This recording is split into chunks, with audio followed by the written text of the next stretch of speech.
Buenas, somos Ricardo Carrasco y Joaquín Tapia y vamos a presentar Color Match, juego implementado en la CIBO. Es un juego del estilo Simon Dice, donde primero se muestra una secuencia de colores, luego esta se debe recordar para posteriormente debe ser introducida nuevamente a la CIBO y ir pasando de rondas que son entonces progresivamente más difíciles hasta el punto donde se pierda. El diagrama de estados muestra la lógica del juego que fue implementada. Se tiene el estado 0, que es el menú, donde mediante el botón 0 se pasa al estado 1, que es el de inicio de ronda.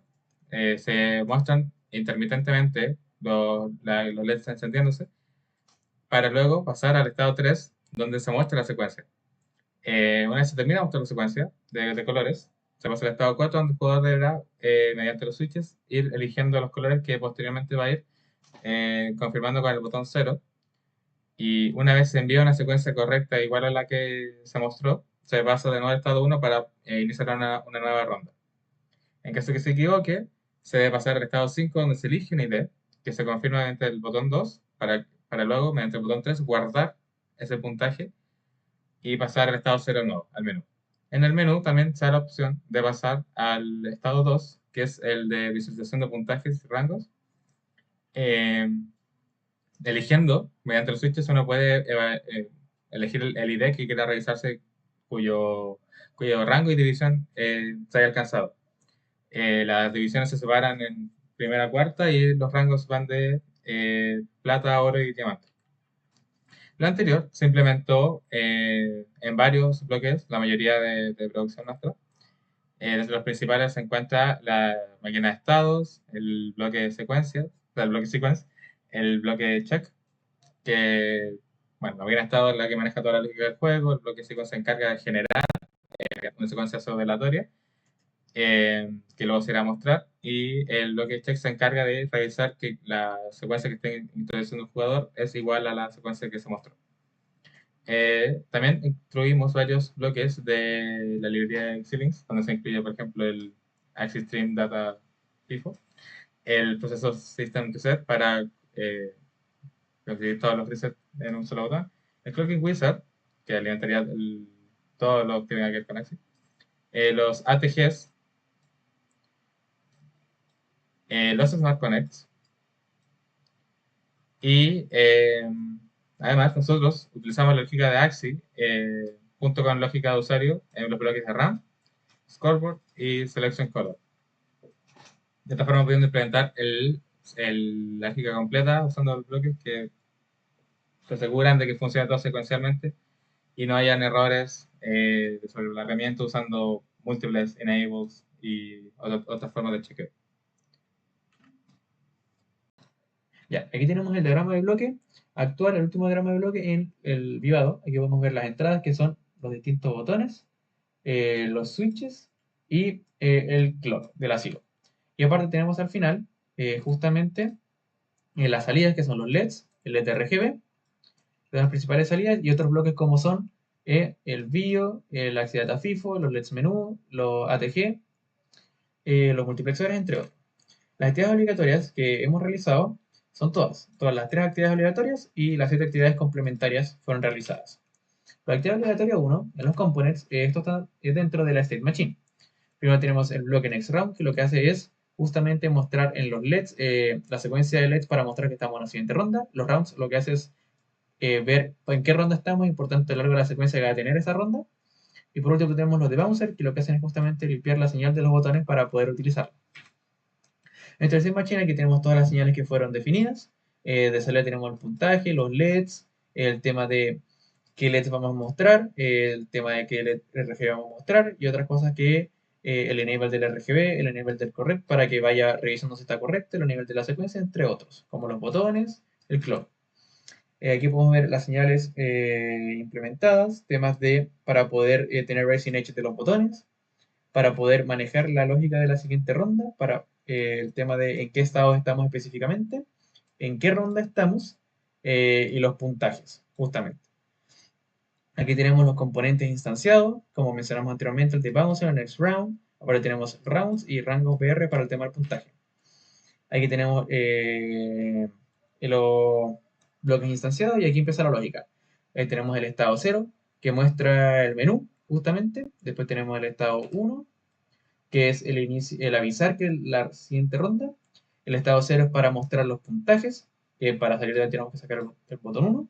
El estado 3 nos muestra justamente la secuencia random de colores. Después en el estado 4 elegimos en qué color queremos mandar. Después elegimos nuestra idea cuando nos equivocamos. Y por último actualizamos la memoria. ¿Ok?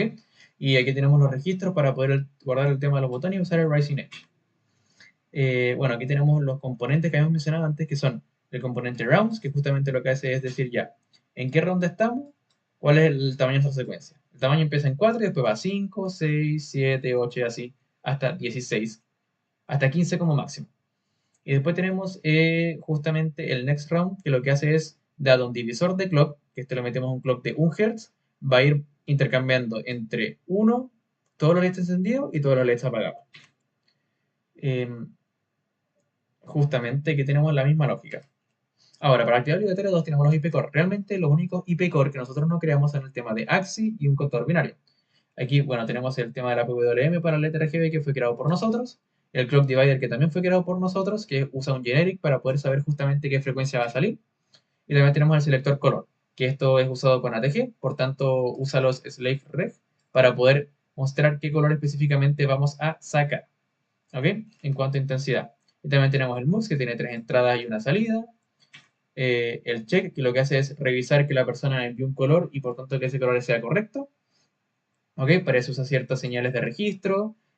Para el tema de los botones, revisa si es correcto, que es en esta señal de acá. Check correct, si ve que es correcto, se convierte en una enlace de salida. Y aquí tenemos más gráficos, más código. Tenemos el tema de la sequence, que lo que hace justamente es generar esta secuencia pseudo-aleatoria, ¿ok? A través de este procedure, ¿ok?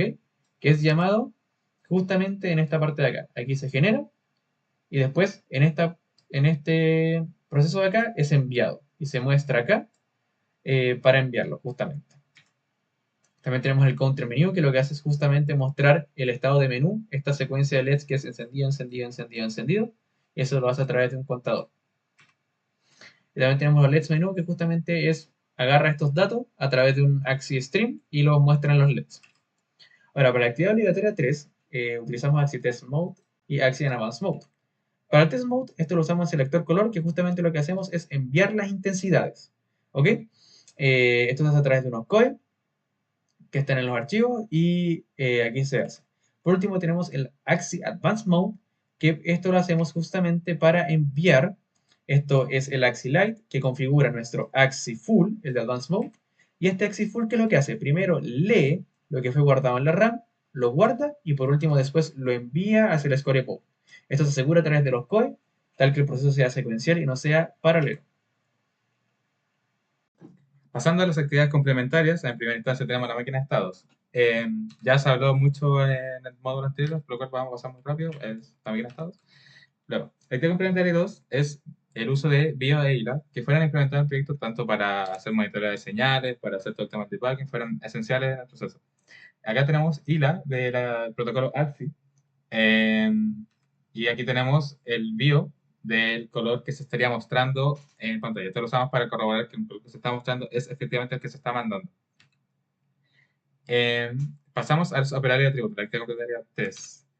Los operadores, por ejemplo, usamos un ejemplo acá el counter menu, donde podemos ver que se usa tanto un operador aritmético como lógico. Y el tema de los atributos fue ahora, ya terminando el proceso, que nos dimos cuenta que no habíamos instanciado atributos como tal, pero consideramos que hubiéramos aplicado, por ejemplo, en vez de un Rising Edge, hubiéramos hecho un clock event y uno, hubiéramos hecho stable, por ejemplo, en el, o no, active, por ejemplo, en el check, sería útil ahí. Existe la capacidad de aplicar eso en el proyecto. Pasando al calculatería 4 tenemos las variables. Aquí usa, por ejemplo, el next round, el componente dentro de la máquina de estados, donde las variables fueron esenciales para asegurarse de que la lógica del juego funcionara correctamente, ya que se necesitaba que cambiaran instantáneamente. Sobre el tema del código secuencial y concurrente tenemos tanto la máquina de estados como el sector color. En la máquina de estados es importante notar que es secuencial, ya que no solamente depende de los inputs en un cierto punto del tiempo, sino que depende también del estado anterior para poder definir cuál es el siguiente a avanzar. Por lo tanto, depende de la memoria. En el código combinacional tenemos el selector color, ya que este no depende de estados anteriores ni nada del estilo, sino que únicamente recibe la entrada y entrega una salida correspondiente. Recibe un bit, o sea, una secuencia de bits y entrega el color a mostrar a los RGB. En Function y Procedures implementamos la function checkCorrect en forma de paquete, que luego sería instanciada en el módulo check. Esta función lo que hace es recibir dos entradas y retorna uno si es que son iguales y retorna cero en cualquier otro caso.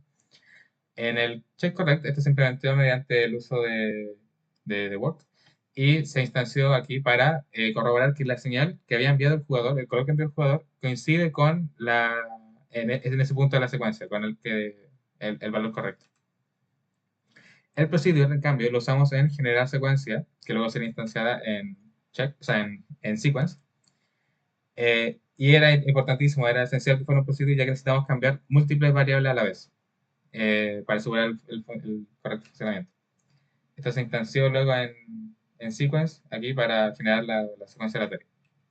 Como última actividad complementaria tenemos AxiStream, que se implementó mediante estos módulos que están acá, Content Menu, que lo que hace es generar la secuencia de LEDs que se irán prendiendo en forma de bytecode.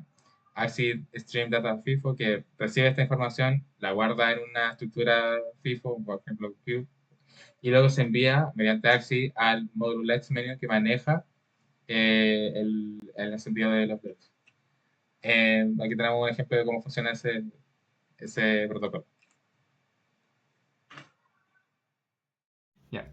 Bueno, aquí está nuestra implementación de nuestro juego llamado Color Match, el cual está inspirado en un Simon Dice, donde nos aparecerá una secuencia de colores y tenemos que repetirla. Aquí primero nos encontramos en el estado 0, que es el menú, que se puede ver a través de esta secuencia de LEDs, cómo se van moviendo. Para pasar al siguiente estado, que es el de que se muestre la secuencia, tocamos el botón 0. Aquí esto significa que vamos a pasar a una nueva ronda, o vamos a empezar el juego. ¿Ok? Ahora nos va a aparecer la secuencia, ¿ok? La cantidad de colores que tiene la secuencia depende de nuestra ronda y de cuánto hayamos avanzado. ¿Ok? Así que primero son 4 colores, que es lo más fácil porque estamos empezando el juego. ¿Ya? Entonces con estos switches podemos ir eligiendo los colores y con el botón 0 los enviamos. Entonces el primer color era este de acá. Si ponemos un color correcto, debería seguir apareciendo el LED encendido. Perfecto. Ahora vamos al siguiente color, que era este de acá. Después vamos al siguiente color, que era este de acá. Y por último vamos al último color. Cuando pasemos de ronda, va a aparecer de nuevo los LEDs encendidos. Perfecto, hemos pasado de ronda. ¿Ok? Ahora tenemos que esperar de nuevo que aparezca la cantidad de colores. Cuánto aumenta la cantidad de colores depende mucho de la ronda. Normalmente las primeras dos rondas son 4 colores y después va aumentando. ¿Ok? O sea, ahora vamos a mostrar qué es lo que pasa si es que nos equivocamos. Si es que nos llegamos a equivocar, aquí ya podemos ir eligiendo, ¿ok? Digamos que este no es el color, se va a apagar el LED RGB. Ahora estamos en el estado donde tenemos que elegir nuestro ID para poder guardar nuestra puntuación. Si yo voy a elegir en este caso el 1, voy a elegir mi ID y por último voy a guardarlo en mi scoreboard, que es donde se guarda la puntuación. Perfecto, y ahora volvemos al estado menú. Ahora, si yo quiero ver cuáles son las puntuaciones que están guardadas, toco el botón 1 y aquí en la ID 0 no hay nada, pero en la ID 1 va a estar nuestra división, ya que pasamos una ronda, estamos en la división plata, división 3. Eso. Muchas gracias. Aquí volvemos, si tocamos de nuevo al menú, volvemos al botón, perdón, pasamos de nuevo al menú. Esa sería nuestra implementación.